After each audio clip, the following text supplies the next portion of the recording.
My name is Jose Hernandez. I am from Asheboro, North Carolina. I'm attending Detail Keen to basically get my hands on some equipment that I haven't seen before and I'm not too familiar with. So, and just get away from the old school, just hand and back, elbow, dirty work. Just try to make things a little more efficient. I think it was wonderful. Anytime you can learn from a professional who's been there and done that, of course, that makes you understand the process a lot better.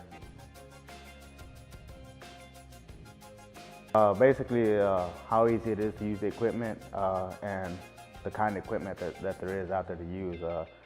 You don't have to have it, but it definitely saves you time and makes it a lot easier.